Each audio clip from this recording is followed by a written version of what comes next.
Si preguntamos a un grupo de creyentes que se dirigen al culto de su iglesia el domingo, ¿qué se supone que van a hacer allí? Es muy probable que la mayoría responda: voy a adorar a Dios.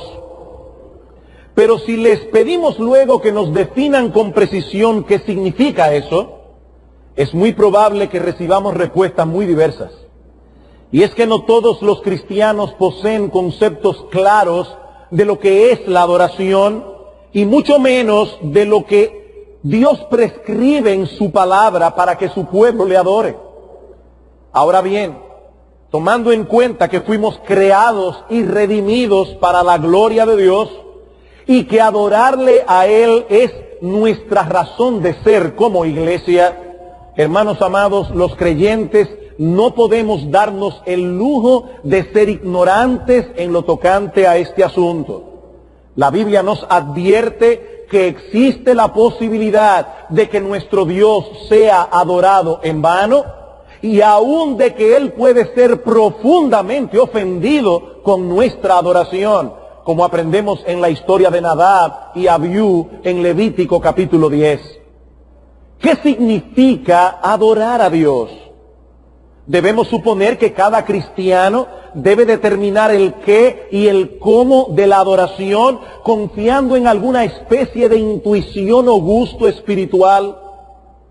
¿O ha dado Dios indicaciones claras en su palabra del tipo de adoración que es aceptable en su presencia?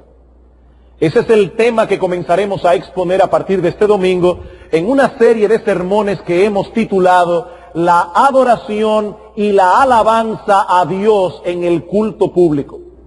La adoración y la alabanza a Dios en el culto público. Pero antes de pasar a considerar el tema de hoy, permítanme hacer algunas observaciones preliminares a modo de introducción. En primer lugar, al abordar este tema, nosotros estamos conscientes de que estamos tocando un asunto muy controversial.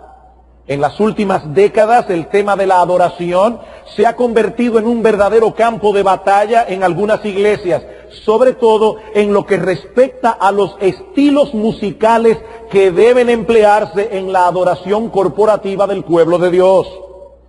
Por eso me adelanto a decir que aunque varios temas controversiales serán considerados en esta serie de sermones, nuestra intención primaria no es la de polemizar, sino instruir al pueblo de Dios que se congrega en esta iglesia local en cuanto a la adoración y la alabanza a Dios en el culto público. Y hermanos, nosotros hemos estado orando al Señor que nos permita predicar estos mensajes de tal manera que nos estimulen a la adoración y a la alabanza.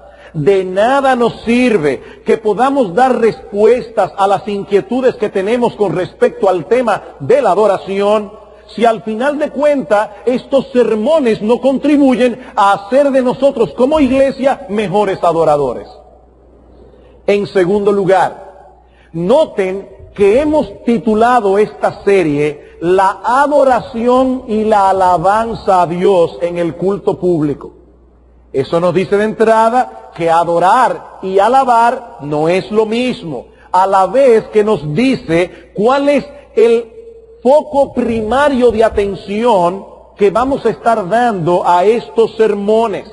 No vamos a estar hablando acerca de la adoración en sentido general, sino de la adoración que nosotros como iglesia tributamos a Dios en el culto público.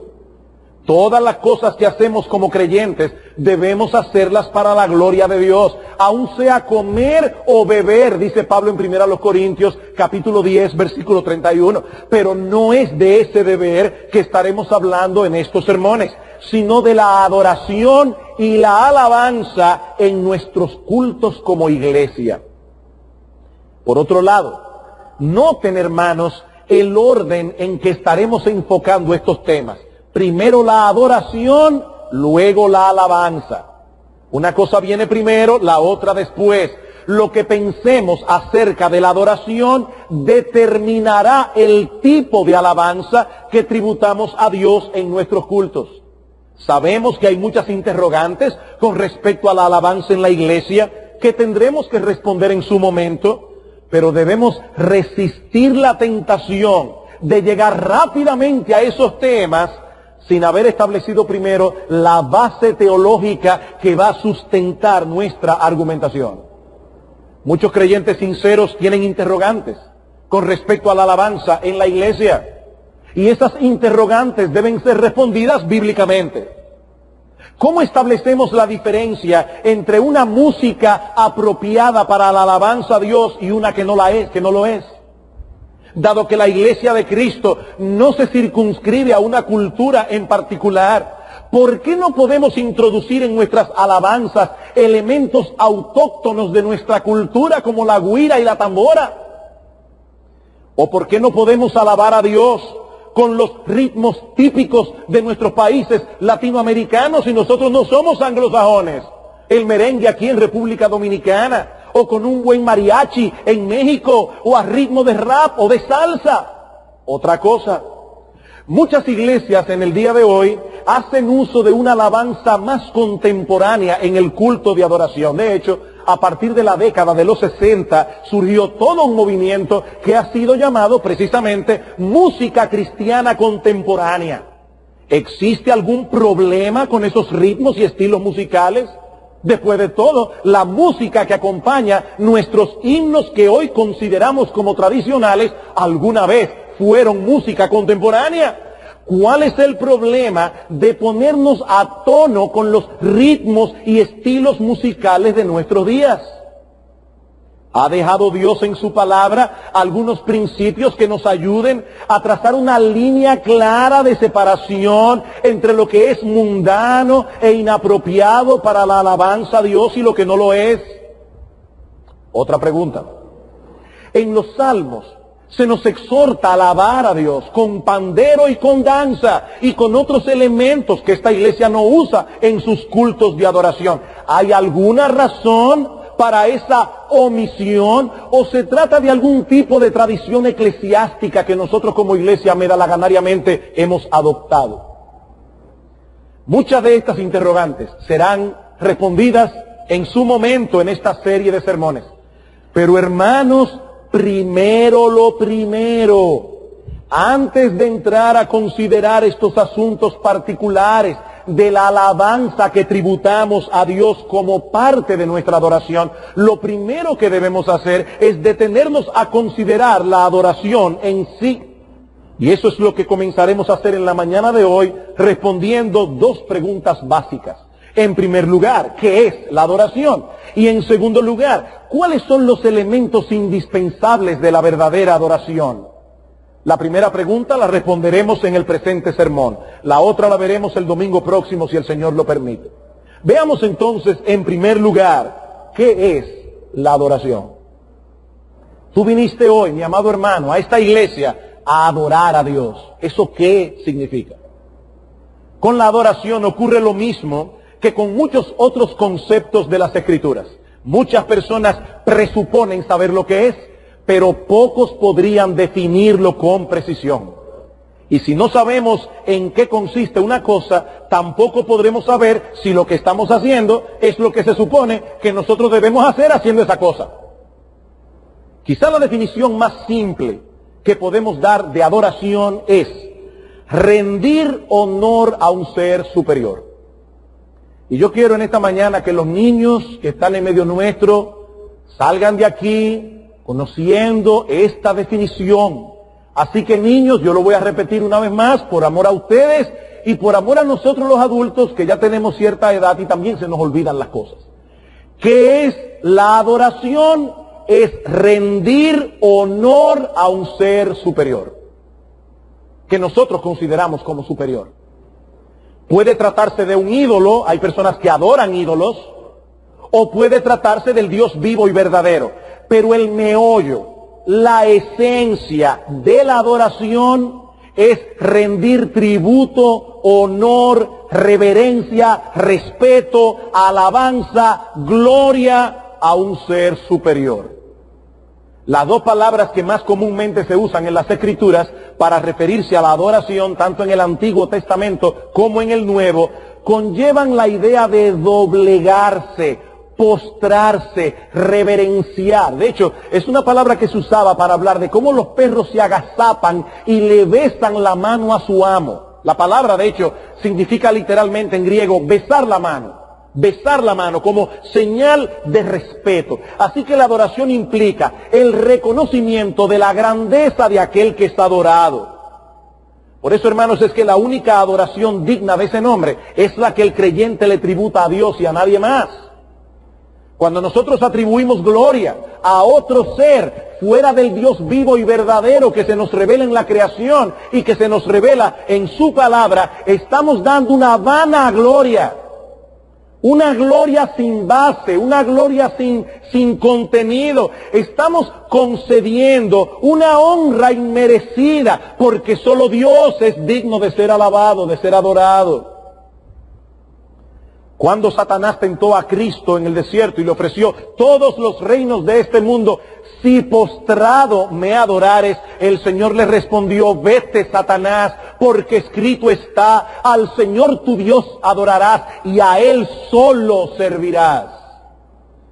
Y en Apocalipsis capítulo 4, al apóstol Juan le fue mostrada una visión, la adoración que se tributa a Dios en el cielo. Y dice que él vio seres celestiales postrados delante del Señor y diciendo, digno eres de recibir la gloria y la honra y el poder, porque tú creaste todas las cosas y por tu voluntad existen y fueron creadas. Hermanos, solo nuestro Dios posee las características que lo hacen digno de recibir este tipo de homenaje de parte de sus criaturas. De Él, por Él y para Él son todas las cosas. Por lo tanto, dice Pablo en Romanos 11:36, que a Él y solo a Él sea la gloria por los siglos de los siglos. ¿Qué es entonces la adoración? Es el reconocimiento de la grandeza de Dios y la reacción que eso debe provocar en nosotros. Por eso alguien definió la adoración como la ocupación del corazón, no con sus necesidades, ni siquiera con sus bendiciones, sino con Dios mismo.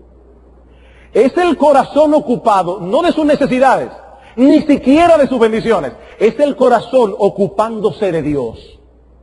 La adoración se enfoca en el ser de Dios y no únicamente en lo que Dios hace. Nuestro Dios es intrínsecamente digno de toda gloria, toda honra, todo honor y toda obediencia. Y el hombre fue creado como un ser a imagen y semejanza de Dios, poseyendo un alma racional con el propósito de poder tributar a Dios esa adoración que es digna de Él. En un libro sobre la adoración, escrito por un autor llamado Alfredo Gibbs, él da la siguiente ilustración para que podamos diferenciar entre la oración, la alabanza y la adoración. Algunas personas no ven diferencia en estas cosas, pero no es lo mismo orar que alabar que adorar. Y otra vez, niños, pónganme atención, porque ustedes van a entender perfectamente esta historia. Supongamos, dice Gibbs, que una persona no sabe nadar y cae en un río. Mientras lucha en vano por salvarse y dándose cuenta de cuán desesperado es su caso, clama de lo más profundo de su corazón, ¡auxilio, auxilio, sálvenme, sálvenme! Eso es oración. Eso es oración. El clamor de un alma consciente de su necesidad. Por eso decía un puritano que la miseria adoctrina a una persona maravillosamente en el arte de la oración. La miseria. Solo tenemos que apercibirnos de nuestra miseria y de nuestra necesidad para aprender a orar. Este individuo, a punto de ahogarse, en una forma natural, clama por ayuda, cuando repentinamente aparece un caballero bien vestido que sin dudarlo ni por un segundo se tira al agua para rescatar a este pobre hombre, poniendo en riesgo su propia vida. La respuesta de la persona salvada es inmediata, llena a su Salvador de alabanza y exclama, ¿cómo podré jamás expresar mi gratitud hacia usted por su acto de arrojo al salvar mi vida? Gracias, 10,000 veces gracias. Eso es alabanza. Eso es alabanza.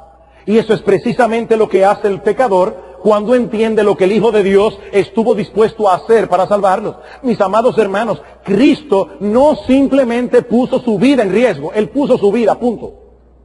No fue que la puso en riesgo. es que Él puso su vida para salvarnos. El justo murió por los injustos para llevarnos a Dios. Primera de Pedro capítulo 3, versículo 18. Y eso, mis amados hermanos, debe llenar nuestras bocas de alabanza y de gratitud. Ahora bien, supongamos que el caballero que ha salvado a este hombre, no conforme con lo que ha hecho, ahora lo invita a su casa al día siguiente con el propósito de entablar una amistad con él. Al otro día, el hombre se dirige hacia la dirección indicada y para su asombro se da cuenta de que el caballero que le salvó vive en la parte más rica de la ciudad. Y su casa es la mansión más extraordinaria, más hermosa, más magnificente del sector. Pero su sorpresa es aún mayor cuando él comienza a conversar y a conocer a este hombre. Queda profundamente impresionado por su nobleza de carácter, su bondad, su inteligencia, su hospitalidad, su sabiduría, su afabilidad, su tacto, su humildad de espíritu. En otras palabras, sigue diciendo Gibbs, ahora aprecia la excelencia moral y el valor intrínseco del carácter de su anfitrión, independientemente de lo que hizo por él para salvarlo. Y aunque no olvida por un solo momento que su anfitrión es su salvador, no obstante, su gratitud por lo que hizo por él es ahora superada por la admiración y aprecio por lo que él es en sí mismo. Ya no es simplemente gratitud por lo que él hizo por mí, es admiración por lo que esa persona es. Y como siguen desarrollando esa amistad, mientras más le conoce, más le admira. Eso es adoración. Eso es adoración. No se trata de un programa religioso o de un conjunto de rituales. Uno de los problemas principales que los profetas del Antiguo Testamento tuvieron que corregir era la tendencia del pueblo al formalismo y a equiparar los actos externos de la adoración con la adoración misma. Por ejemplo, en Amós capítulo 5, versículo 21 al 23, dice Dios al pueblo de Israel. Oigan a Dios hablando aquí, hermanos. Imagínense que Dios envíe una carta a Iglesia Bíblica del Señor Jesucristo y les diga algo como esto: abominé vuestras solemnidades, no me complaceré en vuestras asambleas. Si me ofreciereis vuestros holocaustos y vuestras ofrendas, no los recibiré, ni miraré a las ofrendas de paz de vuestros animales engordados. Quita de mí la multitud de tus cantares, pues no escucharé la salmodia de tus instrumentos. ¡Wow! ¡Qué duro! Y eso fue lo que Dios le mandó a decir al pueblo a través de Amós. Dile al pueblo que a mí me enferman sus cultos. Eso es lo que está diciendo. Me enferman sus cultos. Ellos estaban haciendo lo que estaban supuestos a hacer. Se reunían en el día establecido, presentaban sus sacrificios y sus cánticos de alabanza, pero Dios no estaba recibiendo ninguna de esas cosas con agrado. ¿Por qué? Porque era un ritual sin corazón, sin un verdadero deseo de agradar a Dios. Por el contexto de Amós capítulo 5, nosotros sabemos que esos judíos mostraban con sus vidas que Dios no era importante para ellos. Ellos no tenían la disposición de obedecer a Dios. Simplemente querían calmar sus conciencias practicando un ritual.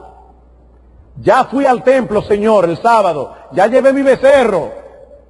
Ahora déjame tranquilo. Ya yo cumplí. Cumplimiento. ¿De dónde procede esa palabra? De cumplo y miento. Ya cumplí. Pero fui sencillamente sin interés.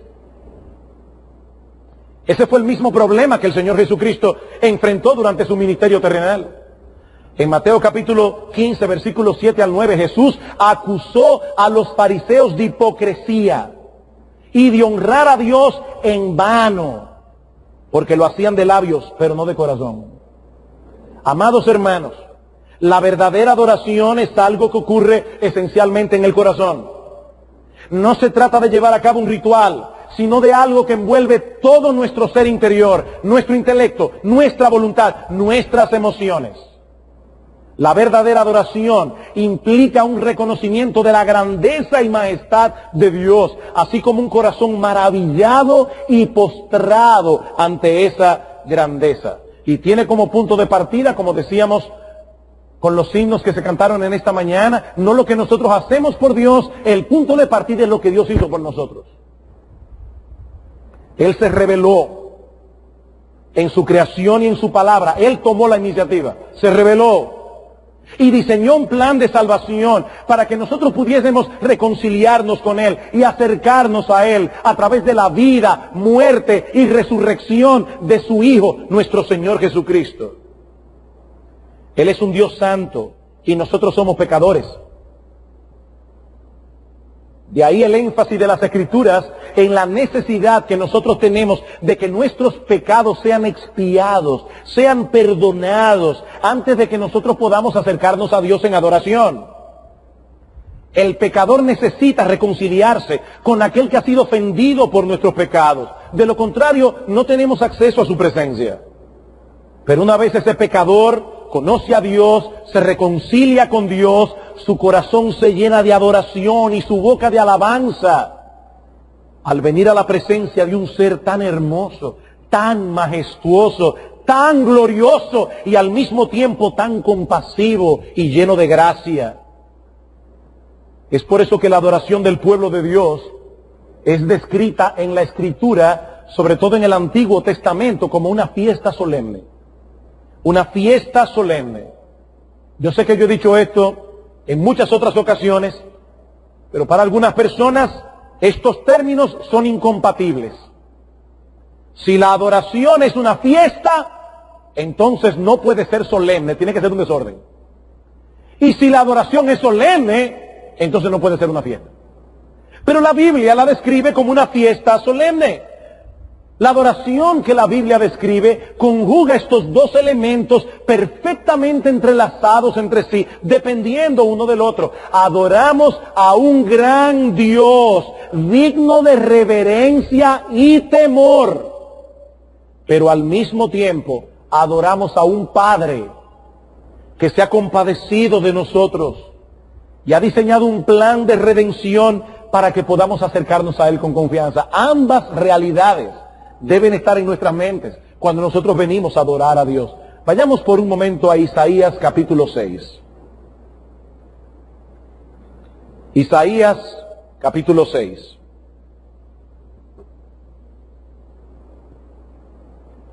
Vamos a leer los versículos 1 al 8. En el año que murió el rey Usías, vi yo al Señor sentado sobre un trono alto y sublime, y sus faldas llenaban el templo. Por encima de él había serafines, cada uno tenía 6 alas, con 2 cubrían sus rostros, con 2 cubrían sus pies y con 2 volaban. Y el uno al otro daba voces diciendo: Santo, Santo, Santo Jehová de los ejércitos, toda la tierra está llena de tu gloria. Yo no voy a entrar en una consideración profunda de este pasaje. Solo quiero hacer notar el impacto que tuvo en Isaías esta visión de la gloria de Dios. Isaías nos dice que él tuvo esta visión en el año que murió el rey Usías. Usías había sido rey en Judá por 52 años y fue uno de los más grandes líderes de la historia de Israel. Debemos suponer que la muerte de este hombre, que había reinado por tantos años y que había traído tanta prosperidad a la nación, causó un impacto tremendo en el pueblo. Pero ese mismo año, Dios abrió los ojos de Isaías para que él pudiera mirar más allá del panorama político, un destello de la gloria y majestad de Dios. Isaías tuvo una visión de la gloria de Dios. Y esa visión actuó como un foco potente que hizo ver al profeta no solo la gloria de Dios, sino también su propia bajeza. Si los mismos serafines, seres angelicales de un alto rango, si estos mismos serafines que están alrededor del trono, con 2 alas se cubren el rostro, porque no pueden contemplar a cara descubierta a ese Dios 3 veces santo, ¿cómo puede un hombre mortal, lleno de pecado, estar en pie delante de Él? Es esa perspectiva de la santidad que lleva a Isaías a exclamar en el versículo 5, entonces dije, ¡ay de mí, que soy muerto! Y la palabra hebrea significa literalmente soy deshecho, porque siendo hombre inmundo de labios y habitando en medio de pueblo que tiene labios inmundos, han visto mis ojos al Rey, Jehová de los ejércitos. Isaías se sintió deshecho ante la grandeza y santidad de nuestro Dios. Siendo nosotros lo que somos, criaturas del polvo, seres imperfectos, ¿cómo podemos tener comunión con un Dios 3 veces santo? Pero ahí es donde entra la compasión y la misericordia de Dios en escena. Versículo 6. Y voló hacia mí uno de los serafines. Recuerden que es una visión. Esto no sucedió literalmente, es una visión. Y voló hacia mí uno de los serafines, teniendo en su mano un carbón encendido, tomado del altar con unas tenazas, y tocando con él sobre mi boca, dijo, he aquí que esto tocó tus labios, y es quitada tu culpa y limpio mi pecado. ¿Saben qué es esto, hermano? Hermanos, esto no es otra cosa que una versión antiguo testamentaria de 1 de Juan 1:9. Si confesamos nuestros pecados, Él es fiel y justo para perdonar nuestros pecados y limpiarnos de toda maldad. El profeta confesó, fue perdonado. Y esta experiencia del perdón divino lo levantó de su postración para hacer de él un instrumento útil en las manos de Dios. Por eso, cuando Dios pregunta en el versículo 8, ¿a quién enviaré y quién irá por nosotros? ¿Qué hizo Isaías? ¡Ay, yo no puedo, Señor, yo soy un hombre inmundo de labios! Había que levantarle ahora el autoestima a Isaías. Se ve que llevarle un psicólogo para que lo ayude, porque esa visión de la gloria de Dios lo había aplastado. No, hermanos. Todo lo contrario. Este hombre, habiendo visto la gloria de Dios, habiendo visto su pecado, pero habiendo experimentado el perdón de ese gran Dios, lo primero que dice es, heme aquí, Señor, envíame a mí. Heme aquí, envíame a mí. Así que la visión produjo asombro por la majestad de Dios, pero al mismo tiempo produjo convicción de pecado. La convicción guió a la confesión al perdón. Y de ese modo el profeta fue equipado para adorar y servir a Dios como Él merece ser adorado y ser servido. En otras palabras, lo que estoy diciendo es que Isaías fue deshecho para ser rehecho. Isaías fue deshecho para ser rehecho. La visión de la grandeza y majestad de Dios le permitió tener una visión más apropiada de sí mismo. ¿Saben por qué hay personas que sufren de vanagloria, de ese virus mortal? Porque solo se comparan con otros seres tan insignificantes como Él. No, mi amigo, compárate con Dios. Y verás que esa gloria que tú crees que tienes es una vana gloria. Y eso fue lo que Isaías entendió. Y eso contribuyó por contraste a una visión más clara de la grandeza y majestad de la gloria de nuestro Dios. Miren lo que estoy diciendo. La visión produce confesión. Y eso a su vez nos ayuda a tener una mejor visión.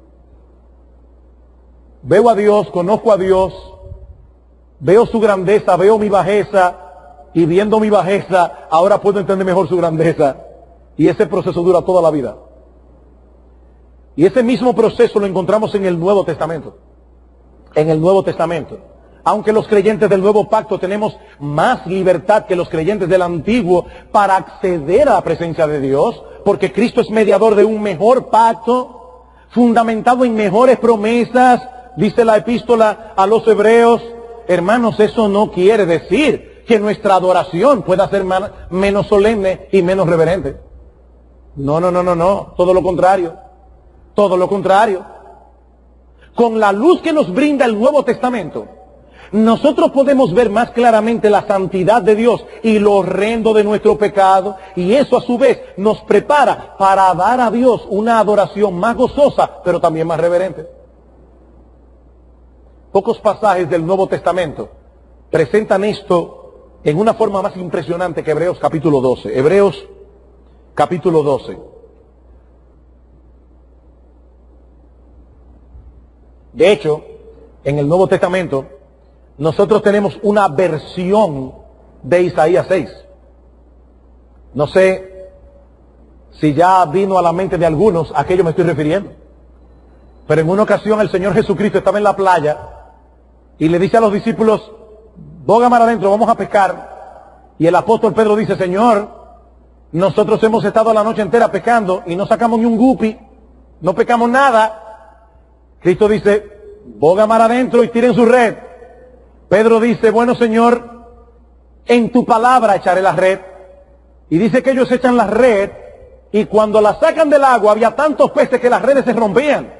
Y en el ajetreo ellos llaman a otros pescadores para que vengan y ayuden. Pero repentinamente Pedro se da cuenta de lo que acaba de ocurrir. ¿Y qué hace? Cae postrado delante de Cristo. Y dice, apártate de mí, yo soy un hombre pecador. ¿Qué sucedió allí? Lo mismo que Isaías 6. Pedro dice, si este hombre es capaz de mirar debajo del agua y ver dónde están los peces y aún guiar esos peces a la red, ese hombre está viendo mi corazón. Apártate de mí, Señor, yo soy un hombre pecador. Eso es lo que ocurre cuando un hombre tiene contacto con la gloria de Dios.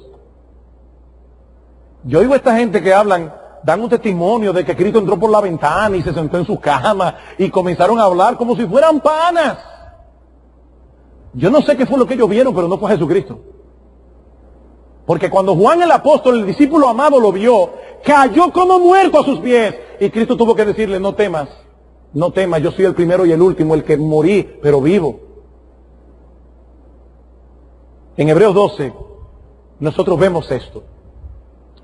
El autor de la epístola está haciendo un contraste entre la experiencia de Israel al pie del monte Sinaí, cuando el Señor descendió para darles la ley, y lo que experimenta la iglesia hoy cuando se reúne como cuerpo en el día del Señor para rendirle adoración.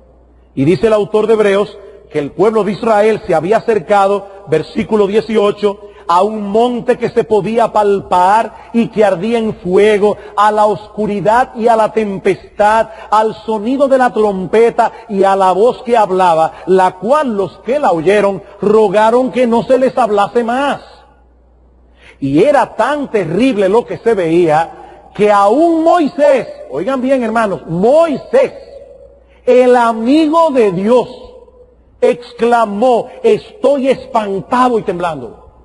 Dice el autor de Hebreos, no fue a ese monte que ustedes se acercaron, sino que como iglesia nos hemos acercado al monte de Sión, versículo 22, a la ciudad del Dios vivo, Jerusalén la celestial, a la compañía de muchos millares de ángeles, a la congregación de los primogénitos que están inscritos en los cielos, a Dios, el juez de todos, a los espíritus de los justos hechos perfectos, a Jesús, el mediador de un nuevo pacto, y a la sangre rociada que habla mejor que la de Abel. A todo eso que nos acercamos cada domingo. En otras palabras, lo que los judíos experimentaron en el Sinaí no era más que una sombra de una realidad más sorprendente. Y es a esa realidad que nosotros nos acercamos cada domingo en nuestros cultos de adoración. Comentando acerca de este pasaje, un autor llamado Dan McCartney dice, a menudo pensamos, cuando leemos Hebreos 12, que esto significa que mientras Dios era temible en el Antiguo Testamento, es un Dios bueno y amigable en el Nuevo, así que ya no necesitamos sentir temor. Pero ese no es el proceso de argumentación del autor de la carta a los Hebreos. Su punto es que aunque la adoración en la temprana historia de Israel era tan temible que aún Moisés estaba aterrorizado, la realidad es aún más gloriosa que lo que Moisés pudo percibir y por lo tanto debería evocar una reverencia mayor. Y en otro lugar dice este mismo autor, nuestra adoración y por lo tanto la música de la adoración, porque este artículo es un artículo sobre la música en la adoración, dice, nuestra adoración a Dios y por lo tanto la música de la adoración deben exhibir reverencia gozosa y admiración como lo declaran las Escrituras. Y ahora él cita los versículos 28 y 29 de este mismo pasaje. Así que, recibiendo nosotros un reino inconmovible, tengamos gratitud. Y mediante ella, sirvamos a Dios, agradándole con temor y reverencia, porque nuestro Dios es fuego consumidor. Eso no es el Antiguo Testamento, eso es el Nuevo. Esa palabra que usa el autor de la Epístola a los Hebreos, en el versículo 28, no es la que normalmente se traduce como temor. La palabra temor en el griego normalmente es fobia, fobeo, de donde viene nuestra palabra fobia. Pero esa no es la palabra que se usa aquí. La traducción al español me es difícil porque es una palabra que muy poca gente conoce. Es la palabra luminoso. Esa palabra está en el diccionario. Un temor luminoso. ¿Cómo se puede definir lo que es un temor luminoso? Lo voy a hacer de tal manera que hasta los niños me van a entender. Si yo estuviera en una habitación y me dijeran que al lado, en la habitación de al lado, hay un tigre o un león bravo que puede hacerme daño, eso, o un perro, eso me da temor. Pero si alguien me dice, y yo se lo creyera, fíjense lo que estoy diciendo, si alguien me dice, y yo se lo creyera, que en la habitación de al lado hay espíritus, eso crea un temor diferente. Se le ponen a uno los pelos de punta. Eso es un temor luminoso. Un temor a lo que yo no sé lo que va a pasar. Bueno, esa es la palabra que el autor de los Hebreos usa aquí. Acércate con ese temor, porque nuestro Dios es fuego consumidor. El hecho de que haya personas que vengan al culto de adoración y se porten irreverentemente y Dios no los fulmine con un rayo, simplemente nos habla de la paciencia de Dios. Pero Dios no toma eso en juego. Todo aquel que en algún momento fue irreverente en el culto de adoración donde Dios hace su presencia, va a pagar por ello tarde o temprano, a menos que sea perdonado en la cruz del Calvario. Pero el autor de los Hebreos nos está diciendo, mucho cuidado. El pueblo de Israel se acercó a la sombra. Ustedes se han acercado a la realidad. Adoren a Dios con temor y reverencia, porque nuestro Dios es fuego consumidor. Con Él no se juega. Cuidado con jugar con Dios. Con Él no se juega. Debe ser un temor sobrecogedor ante la presencia de un Dios tan grande. Como dice una vez más, cito a McCartney, la adoración en el nuevo pacto debería estar llena de reverencia y un profundo sentido de temor sobrecogedor, porque ahora conocemos más claramente la santidad de aquel a quien adoramos al entender la profundidad de lo que se requirió para nuestra redención. Hermanos, ¿qué tan santo es Dios y qué tanto odia a Él nuestro pecado? ¿Tú quieres saberlo? Mira a Cristo en la cruz del Calvario.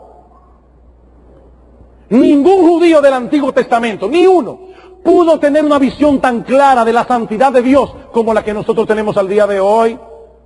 Fue la vida del Hijo de Dios, de la segunda persona de la Trinidad, la que tuvo que ser expuesta por causa de nuestros pecados. ¿Qué tan santo es Dios?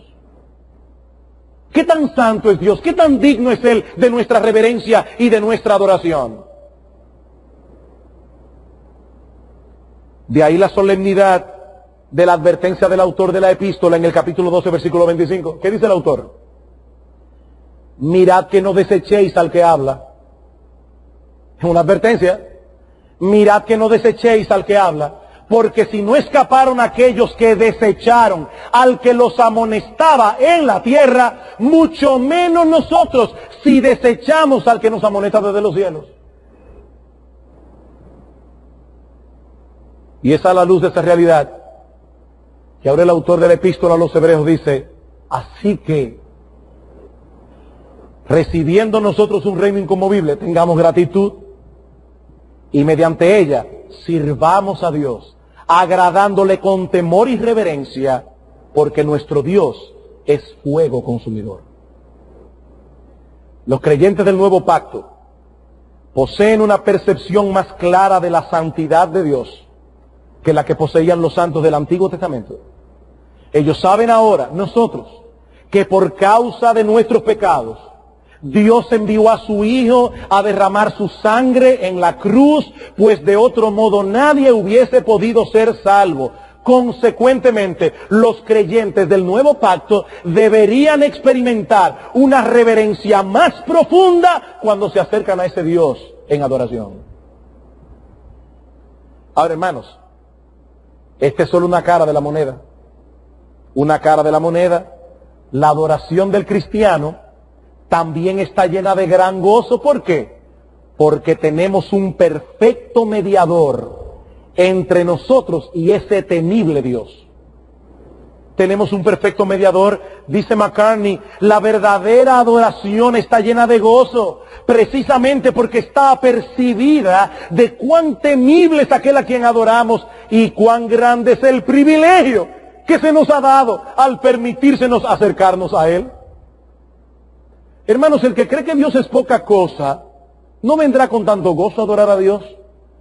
Me permitieron acercarme a Dios, gran cosa. Pero cuando uno entiende a través del Calvario quién es Dios, hermanos, es verdad que eso nos llena de reverencia, pero también de gozo. Qué bueno que se nos permite libremente acercarnos a este Dios, como un hijo se acerca a un padre. Sigue diciendo McCartney, la verdadera adoración gozosa permanece siempre apercibida del Dios terrible, temible, admirable y santo, que es fuego consumidor. No lo olvida ni un momento. Pero por esta causa debe ser llevada a cabo en temor y reverencia. El verdadero gozo en la adoración no es un happy hour. Y aquí estoy citando literalmente lo que él dice. Hermanos, nosotros no hemos venido aquí a tener un happy hour. No. Ese no es el gozo de la adoración. El verdadero gozo en la adoración solo es posible cuando nos damos cuenta de cuán enorme e inconcebible provisión Dios nos ha dado de ser capacitados de estar delante de Él, y por lo tanto, qué privilegio indescriptible ahora tenemos de estar en la presencia de ese fuego consumidor. Termina la cita. Si la adoración a Dios fue descrita en el antiguo pacto como una fiesta solemne, hermanos, más razón tenemos nosotros de verla de ese modo. Nosotros que vivimos del otro lado de la cruz. Es solemne porque estamos delante de un gran Dios que es fuego consumidor. Y nosotros somos criaturas del polvo cargadas de pecado. Pero es festiva, gozosa, porque ese gran Dios se ha compadecido de nosotros y ha diseñado un plan de redención que hace posible que nos acerquemos a Él libremente a través de la encarnación, muerte y resurrección de su Hijo, nuestro Señor Jesucristo. En la misma medida en que el creyente adquiera una mejor comprensión de la justicia y santidad de ese Dios que ha sido profundamente ofendido por nuestros pecados, de su poder que puede llevar a cabo sus promesas y sus advertencias, de su omnisciencia que conoce nuestra vida hasta en el más ínfimo detalle, y del gran amor que hizo tal provisión en Jesucristo, en la medida en que el creyente entienda todas esas cosas, mejor equipado estará para darle a Dios una adoración que sea digna de Él. ¿Qué es entonces la adoración? ¿Cómo podríamos definirla?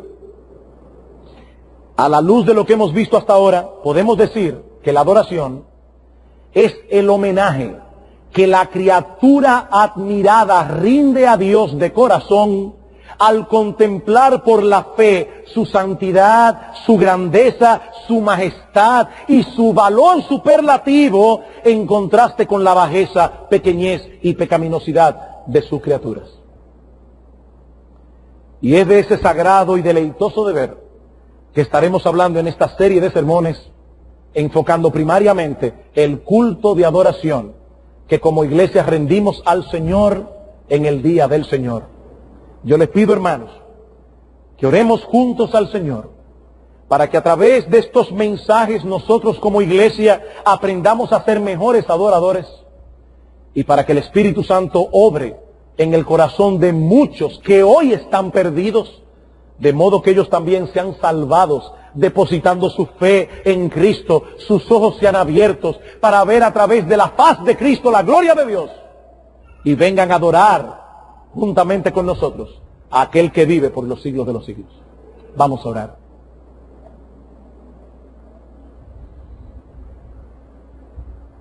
Padre, nosotros te damos muchas gracias por habernos dado en esta mañana la oportunidad de ver a través de tu palabra un pequeño destello de tu gloria.